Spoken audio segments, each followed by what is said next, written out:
So, um, you know that feeling, right? Uh, You're looking online, you find what seems like the perfect wallpaper, say stone gray, looks absolutely spot on. You click order, wait for it to arrive, and wait, what shows up looks more like ash blue. Or maybe worse, you need more for project later, reorder the exact same thing. And the new rolls, they just don't quite match the ones you already put up. It's incredibly frustrating, isn't it? It seems like such a small thing, almost trivial. Oh, it absolutely is frustrating. What often gets brushed off as, just a minor aesthetic issue, our research shows it's actually kind of a hidden weak spot in the whole supply chain. It Yeah. quietly eats away at customer trust, damages the brand's reputation, and can even completely derail project timelines. And this isn't just like a one-off thing at a small boutique in the US. We're seeing it affect huge commercial contractors too, in places like the UAE, all over the globe, really. Okay, so when most people hear wallpaper color mismatch, I bet they immediately think, oh, it's a design flaw, maybe a printing problem, or, my screen looked different. Is that what our sources point to? Or is there something else going on? That's exactly the common assumption, yeah. Yeah. But our sources, they point to something completely different. The real insight here, the core issue, it's often not about the design or the print quality itself. It actually stems from a fundamental lack of control over inventory and warehousing. It's basically a logistics problem at heart, not just a creative or a manufacturing one. Yeah, okay. That's definitely a twist. So in this deep dive, what we're going to do is dig into that. We'll uncover the maybe surprising reasons why this simple-seeming problem keeps cropping up. Look at what the actual cost of this color inconsistency really is, and explore how one company is claiming they've cracked it, specifically by tackling this hidden logistics challenge head on. Right. Because when we talk about getting true wallpaper color consistency, it's clear from the research, it needs way more than just perfect printing. You absolutely have to have incredibly precise warehouse control. I mean, think about it. Even if every single roll comes off the production line meeting all the quality specs, if the inventory rotation is poor or the batch management isn't synchronized across different warehouses, you can still end up with visible differences by the time those rolls actually reach the customer. So it's not just about making it right initially. You've got to keep it right through the entire journey, which means what? Aligning all the batch turnovers, standardizing storage conditions, having like real-time tracking systems to make sure every shipment matches exactly what people are expecting. Exactly. All of that. And look, this isn't just about stopping a minor headache for someone decorating their living room. It's about preventing pretty significant real-world impacts for businesses and individuals alike. Okay, let's talk about that impact. What is the actual cost here? Because wallpaper buyers, whether they're, big B2B distributors or maybe individual interior designers, they expect consistency, right? That's sort of fundamental. So when colors shift, even subtly, between batches, the damage must go way beyond just how it looks. Oh, absolutely. The real costs, as our sources detail them, are far more significant than just aesthetics. Think about it. Reorders don't match the original batch. What happens? Well, first, you get customer dissatisfaction. That leads straight to returns, refunds, obvious costs there. Right. And for designers, if they can't trust the product. For designers, it completely erodes their confidence. And that means they might lose recurring projects or crucial referrals. It hits their business directly. Then there are the projects themselves. They face delays. You miss construction deadlines. That can mean penalties for contractors, real financial consequences. And online.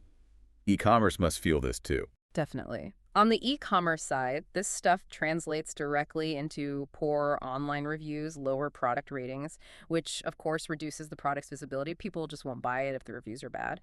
And then there are all the added operational costs, reprints, maybe express shipping to fix the mess, rescheduling labor. These aren't just small annoyances. They add up to serious competitive disadvantages. Okay, so it's a big problem with real costs. And if we look at the wider industry, is there a core reason why most wallpaper factories, struggle to genuinely solve this consistency issue? Yeah, there seems to be. A major reason highlighted is actually quite straightforward. They often don't actually own or fully control their own warehouses. Ah, so what's the disconnect there? Why don't they own their warehouses? And what happens once the wallpaper leaves the factory floor? Well, that's usually where the problem gets worse. Many manufacturers, they rely heavily on external 3PLs, third-party logistics warehouses. And these places, as the sources explain, they're often just not set up for handling color-sensitive products properly. How so? What goes wrong? They might mix batches from completely different production runs just to save space, or store products in, say, unstable temperatures that affect the color over time, or they simply lack the sophisticated digital tracking needed to connect the production data directly to the stock they're holding. So basically, once your product leaves the factory and goes into this kind of fragmented 3PL system, it's pretty much out of the manufacturer's direct control. And that's where color consistency really starts to break down. That sounds like a major systemic vulnerability. So, okay, how do companies like RunpWell Decor, the one you mentioned, Vinny, so how do they claim to actually address these specific issues head on? RunpWell Decor comes up in our sources as a pretty interesting case study because they seem to have taken a fundamentally different path. They claim they managed the whole process, everything from the initial printing to the packaging, all the way through to their own warehousing and the final delivery. Their whole operational structure seems designed to eliminate that color variance before it ever has a chance to reach the customer. That sounds like a huge commitment to control. Could you maybe walk us through some of the key differences, like how their model stacks up against what you might call the industry standard? Absolutely. So let's compare. Warehouse ownership. Industry standard is often outsourced, maybe multi-client storage. Run well. They use self-owned, factory-attached warehouses. Big difference. Then color consistency guarantees. Most manufacturers basically offer none. It's buyer beware to some extent. Runwell claims an impressive 95% plus consistency, which they link to something called their NoFadeXUV color control technology. 95% plus. Yeah. That's very specific. And what exactly is this no-fade XUV tech? Is it just marketing speak? Well, they describe NoFadeXUV as using proprietary UV-resistant pigments and also advanced curing processes. The whole point is to ensure long-term color stability, even if the wallpaper ends up in, say, a really sunny room or a challenging environment. Then there's tracking. The industry standard is often manual or the systems are disconnected. RunpWell says they employ AI-powered MES, that's a manufacturing execution system, which tracks things right down to the individual roll and order level. AI powered, so it's not just basic scanning. Apparently not. It means their system uses artificial intelligence to actually optimize storage, maybe anticipate demand, and ensure the right batches are always picked and accessible. And this feeds into reorder matching. Where others face that high risk of mismatch we talked about, RunpWell is aiming for plus or minus 1% accuracy for all reorders, even if they're placed months apart. Okay, that's a big claim. What else? Climate-controlled storage. Pretty rare in the industry generally, but RunpWell says it's standard in all their facilities.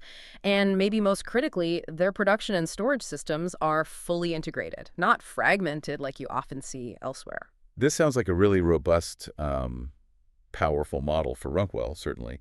But thinking about other companies listening in, what are the biggest hurdles? Why isn't everyone doing this? Is it just about the money, the capital investment, or are there like operational complexities that just put most companies off? That's a really important question. It's definitely not just about the capital, although that's a huge barrier, no question. Implementing this kind of full vertical control, it's a massive organizational shift, a huge operational undertaking. It demands really deep expertise across lots of different areas, manufacturing, sure, but also complex logistics, IT systems integration.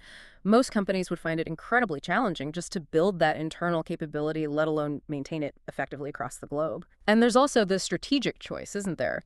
Do you tie up potentially vast amounts of capital in physical assets like warehouses? Or do you stick with outsourcing to keep things flexible? Many prefer the latter. So, yeah, while the benefits seem clear, the path to actually achieving that kind of control is really complex and demanding. I could definitely see how that level of control would be appealing, though, despite all those challenges. So let's flip it around. What are the tangible benefits for the global buyers, the ones actually partnering with this kind of vertically integrated system? Okay, for retailers and distributors, the sources suggest it translates directly into measurably lower return rates. That's huge. Also, higher customer satisfaction, better product reviews online, which leads to more predictable inventory planning, less guesswork. Makes sense. And for the designers, Yeah. the contractors on the ground. For them, it means virtually no risk of those dreaded bash mismatches. Real confidence when they need to reorder. Potentially faster turnaround times for urgent jobs because the stock control is better, and maybe less time spent having to constantly re-explain color variations to their clients. That saves hassle. Yeah, I can imagine. And for the big e-commerce players, For global e-commerce businesses, it promises significantly fewer disputes over color. which should lead to higher store ratings, more stable product listings without constant variation and issues causing problems. That really is a lot of value, isn't it? And it seems to directly tackle those serious competitive disadvantages we were talking about earlier. And this isn't just a strategy for one region, right? You mentioned they're expanding this model globally. They are, yeah. They're actively setting up regional warehouses and using specialized fulfillment strategies. For instance, they apparently offer fast-track OEMO DM support that's basically helping other brands create and produce their own private label products quickly. They're doing that for major partners like Amazon, Wayfair, Walmart, particularly in North America. Hmm. For Europe, they talk about providing color-certified production tailored for design-focused markets like Germany or Scandinavia. They've got warehouse hubs specifically serving big hospitality projects, hotels, resorts in the Middle East and Southeast Asia. And even in places like Australia and South America, they mention having climate-specific storage to deal with local environmental challenges that might affect the product. Wow.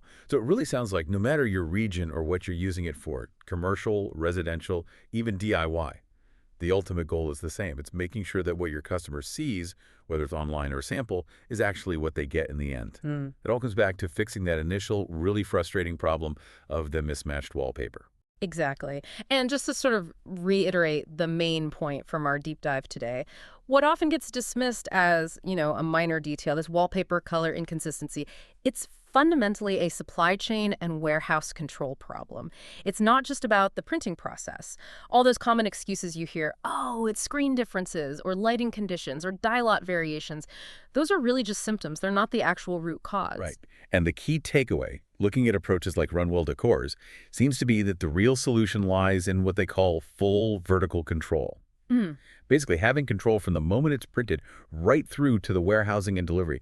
It's that kind of comprehensive oversight that allows a company to genuinely guarantee consistency rather than just, well, hoping for it. And this, I think, raises a really interesting question for you, the listener. Think about your own industry.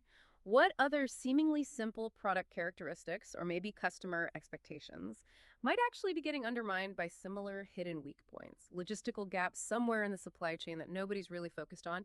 Could applying this kind of full vertical control mindset, even just thinking about it, potentially lead to some unexpected solutions and significant value in your world? Something to consider.